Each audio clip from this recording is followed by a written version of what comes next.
In Proverbs 29:25, there is a verse that I'm going to lay it out for you. A lot of the Proverbs were written in Hebrew parallelism, meaning that it would give the negative first and then give the positive.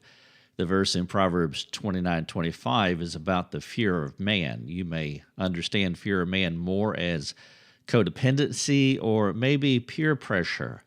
But in Proverbs 29:25, it says, "The fear of man lays a snare, but he who trusts the Lord shall be safe." And so you see the parallel here: fear, trust, man, Lord, snare, and safe.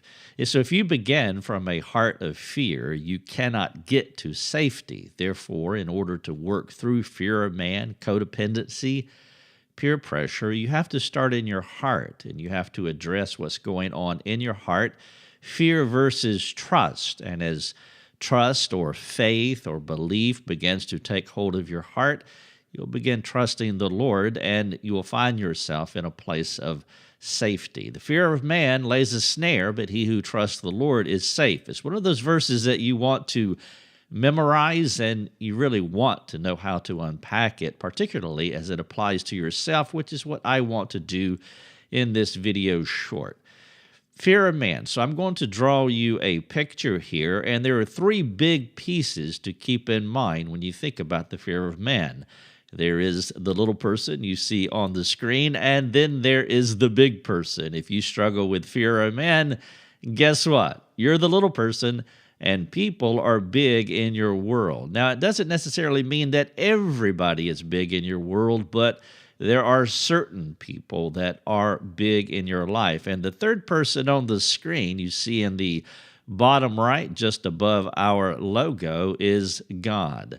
And so people are big and God is small, and that is the problem. Thus, what you have is someone is acting as your functional God. Now, you may be a believer. You may have been born again. God has regenerated you. And if that's the case, what we're talking about is in your sanctification, your outworking of your salvation, where someone, or it could be things or ideas, they're all somewhat tied together, people, things, ideas, but they become your functional gods, and they have more control over you than what God does, and that is the problem.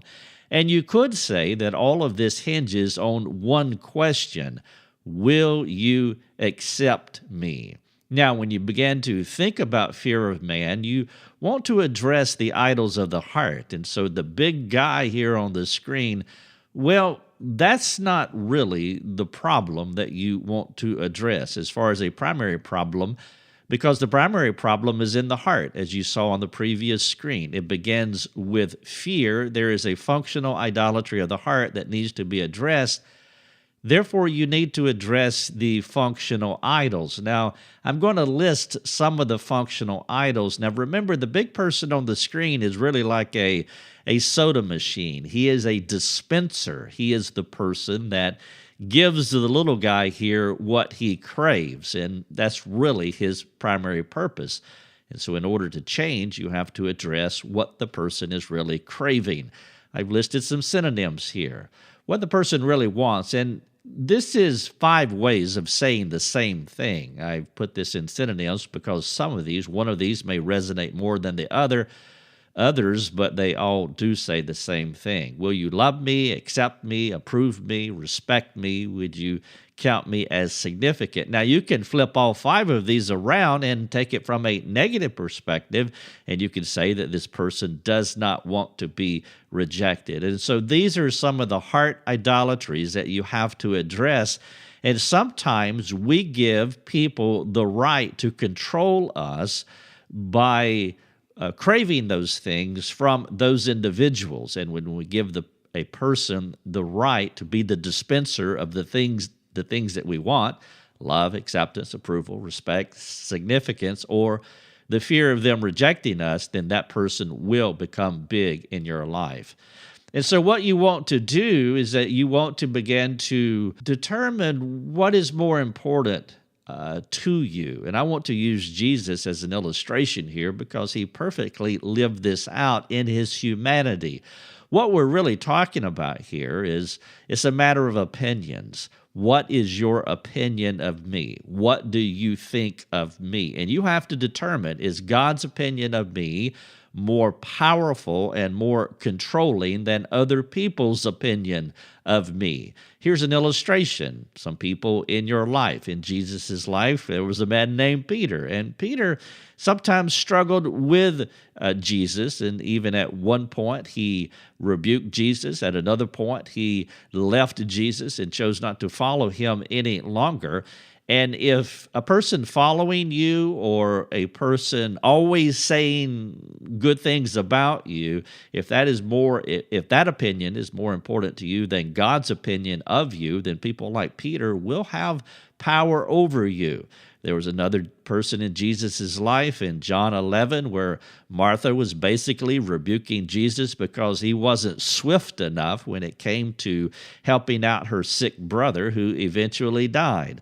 Again, if Jesus was more concerned about Martha loving him, approving him, accepting him, or not rejecting him, then Martha would be big in Jesus' life and God would be small. And as you move out further on the perimeter of Jesus' life, we have the rich young ruler.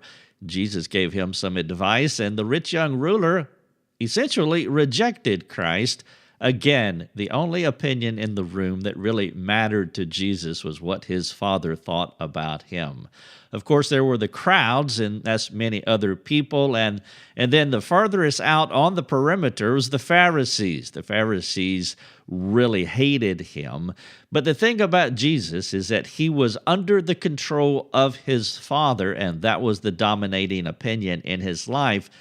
And that's what you have to address in your life. Otherwise, people will become big and you will become small and like a puppet on the string. In this last slide, I want to walk through the Bible's testimony about us. We are under the wrath of God. That is how we come into the world, totally depraved, fallen, outside of the grace of God. We are under his wrath, and so we have to make a decision. We can go one way or the other. Now, the best idea is that we need to get in Jesus. We are under God's wrath, but we know that the Father was well pleased with Christ. And so if you want God to be pleased with you, you must trust the works of another, not your own. You're not working for God's favor. You want to get in Jesus. And he who is well pleased with Christ will be well pleased with you if you get in him. The other option is to worship some other person, have some other people in your life where you want their acceptance or their approval. And of course, the Bible tells us in Exodus 20, verse number 3, this is straight up idolatry. You will have no other gods before me. Now, here's the irony. The list that I put up in an earlier slide, what we're really craving is love, respect, approval, acceptance, significance, or the opposite of those 5 things. We don't want to be rejected. All of those things are found in Christ. God perfectly loves you in Christ, respects you, approves you, he accepts you. You are significant in Jesus, and you will never be rejected. The key question that you have to answer now is, why am I seeking all those things that I can find in Christ? Why am I trying to find those through others? People are big. God is small. Now, I'm going to put some links on our YouTube channel and our Vimeo channel so that you can read more about this. And as always, if you do have more questions and you're still struggling this way, I want you to go to our website, rickthomas.net. We are helping people live effective lives. Thanks so much for watching the video.